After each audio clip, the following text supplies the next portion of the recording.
All right, welcome everybody to Alma Center, following our latest report titled China, Transforming Its Economic Strength into Middle East Political and Military Influence. We decided to dive in just for a few minutes into China's plan, China's strategy here in the Middle East. My name's Avraham Levine, Digital Director here at Alma Center, and one of our speakers here when we meet groups here in Israel on the Northern Front. With me today, Yaakov Lapin, who wrote the report. Yaakov is an Israeli-based military affairs correspondent, one of our in-house researchers, also does work with Begin Sadat Center, with Miriam Institute, and writes in quite a few places, such as JNS, Jane's Defense Weekly. So thank you for being here, Yaakov. My pleasure, Avraham. So here at Alma Center, my day-to-day work is usually Syria, Lebanon, Israel's northern challenges. So sometimes even Iran. But actually, this report is about China. So I'd like just to explain why China. What changed that brought this up? You know, what's the motivation to write about China here at Alma Center? It's a good question. The reason that I thought that now is the time to zoom in on China's influence on the region is because Chinese influence has become impossible to ignore. Earlier this year, we had an Iranian-Saudi so-called reconciliation. I actually very much doubt that it was a reconciliation, but at least we had a theater of reconciliation, and it had a lot of significance, mainly because it was a reflection of China's ability to identify weaknesses in the traditional American alliance system of this region and to move into those fractures, take advantage of them, and increase its own influence. And I think, when you have a situation where Saudi ballistic missiles are being improved using Chinese technology, but also at the same time, Iran is exporting enormous amounts of oil to China and bypassing American sanctions through this alternative economy and alternative trade system. I think, you reach a point where you have to say, well, what is China's grand strategy for this region? And they do have one. It's a very organized country which operates along a long-term vision. And I think what we're seeing essentially is China converting its economic and infrastructure might, which is considerable in the Middle East, into political influence, real political influence, growing political influence. And then based on that platform, it's also very selectively and carefully building up a military presence. And the most clear example of that is this base that's under construction.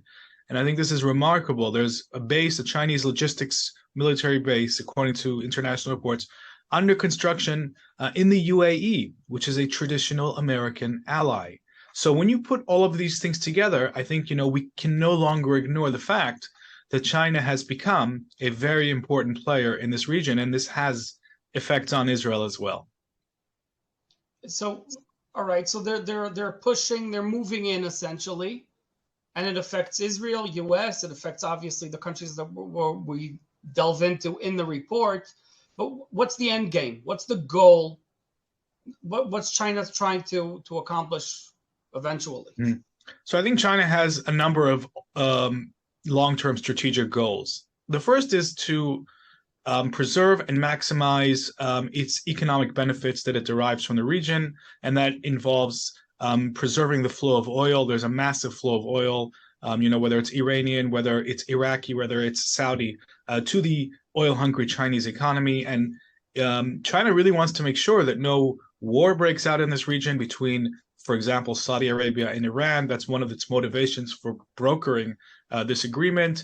And it really wants to, even though it's arming both sides, as my report shows, it really wants to make sure that it has an ability to influence the stability of the region. It doesn't take a side here in the Sunni Shiite or the Israeli-Iranian Shiite conflict. It's completely agnostic to these conflicts. It's driven purely by its own interest, but its own interest has an effect on these long-standing conflicts. So first of all, stabilize, preserve its economic growth. And then second of all, and this is the part I think that really affects us here in Israel, is to undermine American dominance, traditional dominance, 20th century dominance in this region. This is a major Chinese goal. We are entering a period, it's going to be a long period, in my view, of superpower rivalry between China and the United States. And there's something of a strategic irony here as the United States pivots towards the Far East and allocates more and more resources towards the Far East and towards the Pacific in order to deal with China and to support American allies in China's neighborhood. China is challenging the United States in the Middle East. And we're seeing, allies, traditional allies of the United States, Saudi Arabia, the UAE, Egypt, increasingly engage with China. And the reason I believe that this has an effect on Israel is because, Israel as America's prime ally in the region, it's the way Israel is perceived, both by adversaries and allies, is very much tied in to the way the United States is perceived in the region.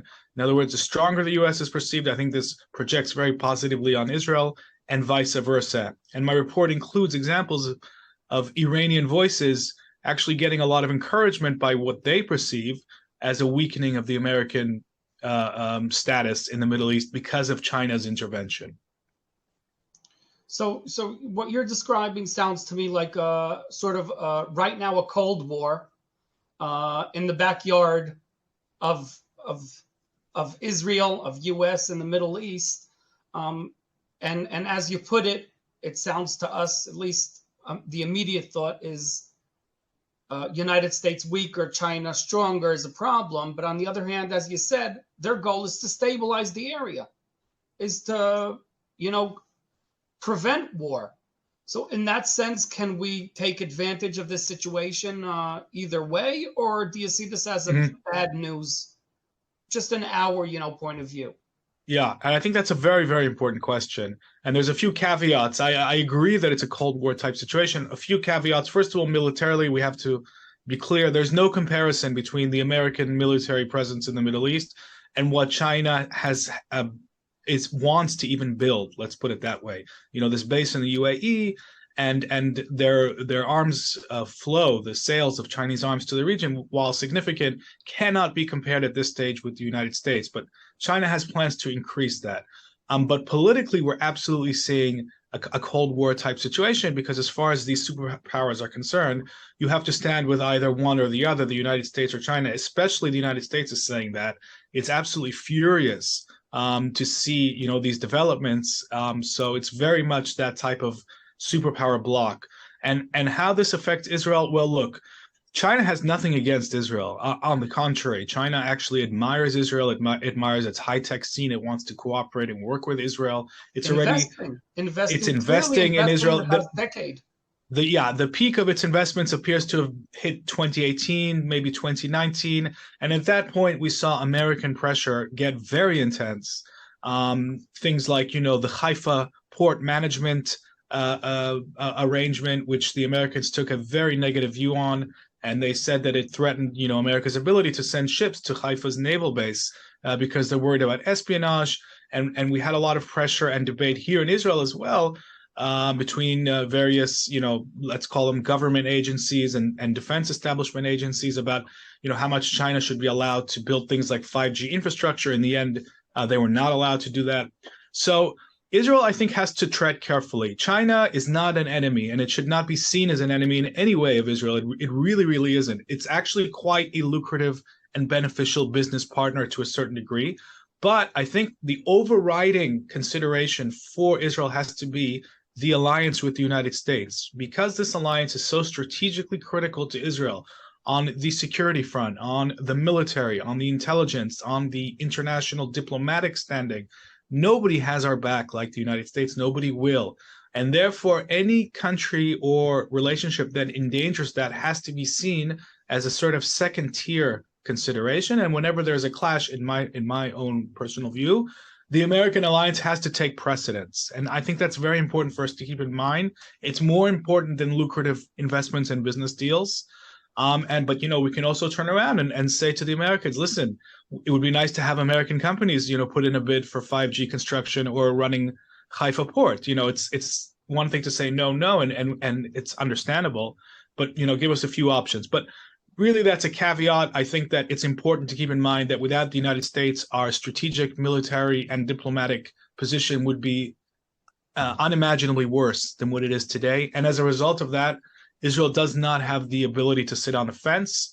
So yes, work with China to a certain degree, but never, I would say, cross that threshold that would cause the Americans to think that we're not being a good ally.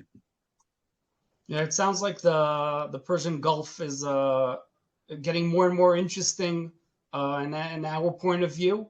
Obviously, Saudi is in the front of that question. Yes. I appreciate your time, Yaakov. The full report is available on Alma's website, and we'll add a link, on the bottom in the description. Thank you for being here. Pleasure as always. See you next time. My pleasure. Thank you, Avam. Thank you very much.